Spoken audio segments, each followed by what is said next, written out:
responsibility of our treasurer, you know, and so he is taking the reins of taking care of our monies and everything and making sure that we stay straight as far as our funds are concerned and everything. And Stan Futch is working as one of our presidents, and one of our vice presidents. Ashante Williams is working as one of our vice presidents for programs. And Walter Hawkins is just our guy for everything that we ever need and everything. Majority is also there. So that's kind of the hierarchy of WAG, you know. But we're also, you know, energizing the younger people, you know.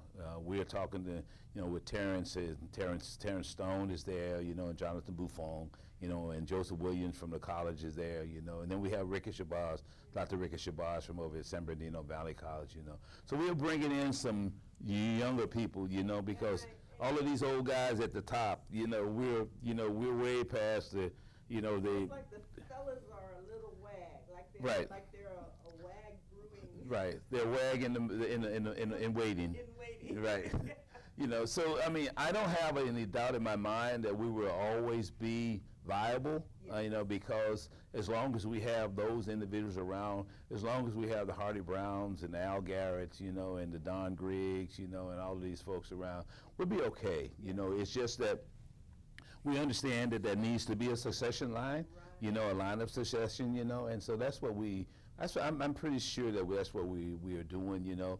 But again, you know, we don't have a, you know, page 2 does this and page 3 does that and page 4, you know, and all of that stuff. We don't do all of that, you know. It's not necessary, you know. We never have done that. We tried it one time. Don't get me wrong.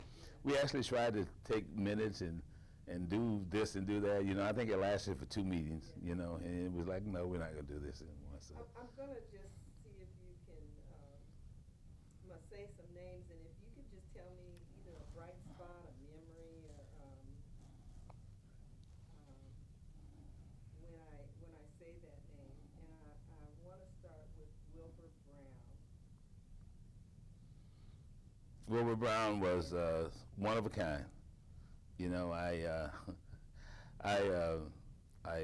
remember that I was a member of WAG. I was working at the one show, and I had some reason to sit down and have a long conversation with Wilbur, and I was trying to, you know, trying to tell him who I was and what I did and everything, and he very politely looked at me and said, "I know all about you. You don't need to tell me anything," you know. So I said, "Oh, okay," you know. Maybe.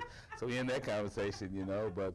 Wilbur Brown was the repository. Yeah. You know, he had a memory, very outstanding memory. You know, he could tell you, you know, I think that I have a good memory, you know, but you know, against Wilbur Brown, you know, I'm not even in the same park. You know, Wilbur was a great man. You know, he loved his community. You know, he was a fighter and a soldier and a warrior in this community long before I knew him, and he continued it until he went home. Yes. You know, so. Yes. My memory of him is because my family history was here in San Bernardino. I always thought that many people saw me as a newbie or fresh, and I just kind of lived in that because it was not like I could say that my family history went back to the 50s, and I didn't think many people knew that. And just like you, I was working at a health fair when I was working for public health. Wilbur came to my booth, and it was kind of a quiet moment. He sat down, and we just started the casual conversation. And when I started to open my mouth about who I was, he did the same thing to me. He told me, "I know everything about you." He listed my aunts, Yes, uncles. He knew all about my military life. You know, I was like, okay, let me just shut up. You know, you know. So. It was the intel. He was it. Tell you, he knew it all. Thank you for that. West Jefferson. West Jefferson. West was West. One of the smartest people that we ever will have on the planet when it comes to knowing business. Knowing how to run business, how to open businesses, how to maintain your businesses. West has been was very instrumental in helping a lot of people, you know. Don Griggs will swear and live by West because, you know, Don has always had a business of sort, and West was the person who helped him get started. Wes worked for the county of San Bernardino in the small business administration area and everything, and was always there to help you to get your business straight, was always there to help the community to do what we could do. And we still live by Wes's creed that, a lot can get accomplished. We don't care who gets the credit, As long as we're not worrying about who gets the credit for whatever we're doing, then we'll be okay, So. Hardy Brown. What can be said about Hardy Brown? One of the founding fathers of WAG, been a very strong in the local community, school board member for a long time, worked for Kaiser for a long time, bought and founded the Black Voice newspaper with his family, and everything, just a strong community leader, outstanding writer, very astute politician, a very astute kingmaker, I use that word, still there, ALS may have taken his ability to walk and to do those things, but did not take his mind. So, he's still there, and we love him. Love seeing him. When it becomes about, it's just a joy and a pleasure to always be in his presence. Yeah. Brilliant man. Tell me a little bit about Don Townsend. Don Townsend was different, but WAG is WAG. I need to preface that maybe because, Don was a guy who I think that he loved to generate conversations. You know what I mean? And I think that Don can generate an opposing opinion about everything. I mean, if the sky was blue and we all knew that the sky was blue, he would believe that the sky was azure and not blue. It was maybe tinted a little teal and maybe not blue, But the argument was there. But it was always a great argument, And I remember, the first meeting that I went to. One of the first meetings I went with WAG, and Don was always working with some politician.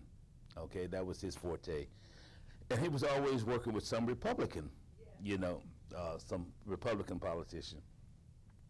And I remember going to a meeting at WAG was having a meeting, and this individual, and I can't remember his name, was running against Congressman George Brown.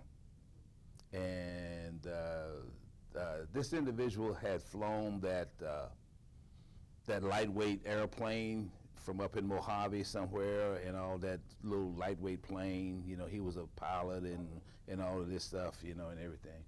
A white guy was running, and everything.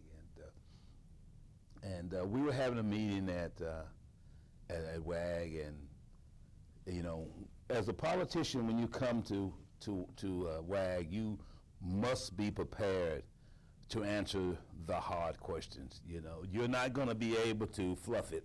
You're not going to be able to circumvent it, and you're not going to be able to watch and then try to tell what time it is 15 minutes later, and then maybe you forget to tell what time it is because that's what they initially asked you. You're not going to do that. You're going to have to answer the question. This is a yes or no question that doesn't require a rhetorical answer, and this is not a rhetorical question. This is a question. This is a yes or no, or not a maybe. But, maybes work, but not that rhetorical stuff, that doesn't work with WAG, Anyway, this guy was getting peppered. I mean, he was not feeling it well, You could tell that he couldn't answer the question. And all of the questions that was being asked of him were not bad questions. They were just questions that he should have known if he had come to this black group to ask them about endorsing him. You know what I'm saying? So I remember that Don spoke up to answer the questions for the guys, and that was when I really realized what WAG was all about, because I think that every single person in that room turned on Don. And I was like, holy Christ, you know what I mean? Are we really killing this guy this badly? You know what I mean? They got on him, you know, but he weathered the storm. He sat there, you know, and everything, but the questions went back to the guy who it should have been, and he didn't get to answer his questions. So, but he showed up at all of our meetings, you know, and we lost him way too early, you know, but he showed up at our meetings and all, and he was a part of it, but you know, he was always there to give us that other side of the coin, if you want to use that word, you know. Sure did. Right. That's a very good way to describe him. Don Griggs. Don Griggs, Mr. Tie Man, you know. Don is the consummate dresser, the consummate man of etiquette.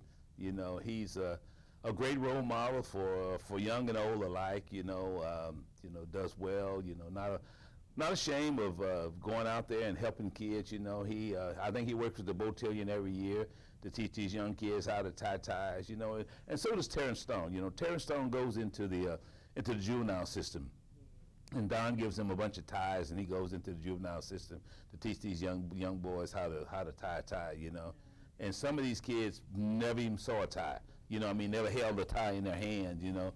But he goes in there, and Terrence goes in there because, you know, he works with the gangs and everything. So he goes in there and helps these kids tie. Don has been an entrepreneur, you know, for forever, you know, still a part of WAG and everything, you know, just a great guy to know. And also you know, my vice are ties, so, you know, it's great that I know him, you know, so you know, I'm always trying to get a tie from him for cheap, but it doesn't work. He still charges me the same price, and he charges everyone else, you know, so it doesn't matter, but he's a great guy. He is. Willie Garrett. Willie Garrett, didn't really know him that much, didn't really was around him, but I do know that he was out there in the public, you know, especially during the election time. You know, was always out there doing his thing, and all. Heard good things well, about. Let's take that tie then, because you're a member of the NAACP. Now, Yeah. but not Yeah. back, not back then, Okay. not back then. All right. And Frank Stallworth. Frank Stallworth, probably the consummate political worker. You know, knew everything they needed to know about the politics, knew how to work within the system to get what needed to get done, and knew all of the rules of engagement. You know, I'm an old military guy, so, you know, I believe in rules of engagement, you know, and even the unwritten rules of engagement, you know, Frank knew about them, you know, and very devoted member of WAG, you know, his family and all, you know, we have had the honor of his wife and boys coming back every once in a while, you know, to sit with us during a meeting, a WAG, and we actually, you know, we take a benevolence every Monday, every time we meet. So we actually named the benevolence fund the Frank Stallworth Benevolence Fund, you know, in honor of Frank Stallworth, because he was actually the person who said that we should take a benevolence, you know, when we initially started many years ago. So we only thought it would be befitting to name it after him. Right. I always love to hear him get up and give a Mm-hmm. presentation or a speech. He has such a great finesse in doing that. Very studied individual. I had a question I was going to ask you related to, and I've lost it. I sure did, I've lost it. Because it was going to tie to how we were going to end this conversation. Ooh, I hate that I did that. Maybe I'll buy me a little more time.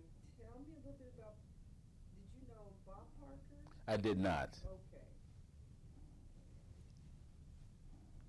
Keith Lee, you mentioned him. Keith Lee was a big part of WAG, you know, did a lot of good things while he was the president of WAG, you know, helped us out quite a bit. Was very instrumental in assisting us with his positions, you know, with the county of San Bernardino. You know, Keith was with the county, I think this really his only real job as an adult, you know, was with the county of San Bernardino for 30 plus years, you know what I mean? He worked for the county. But great knowledge, great person to know, you know, where you can pick up the phone and call and ask the question and everything. Because of his job as he progressed up, you know, he didn't have the time to be able to attend meetings, you know, but he was only a phone call away. You know, whenever you needed something from him, something about, not necessarily just from the county, but something that was in his wheelhouse, you know, it was very easy to call him and get that information from him, you know. Very good. Well, okay, let me just end with this, give me a little bit of your philosophy that makes you so committed and so dedicated to, I know it, I'm gonna ask you that question, but I know I wanted to get this in, and that's what it was. You have a tie with our present superintendent of schools, I do. and that historical tie goes back to 1985, 86, 85, 86 time frame. Superintendent Alejandre and I were on active duty together at Norton. I was a chief master sergeant, and he was a 2-striper or a 3-striper. And he worked in the communication squadron, 1830-something communication squadron.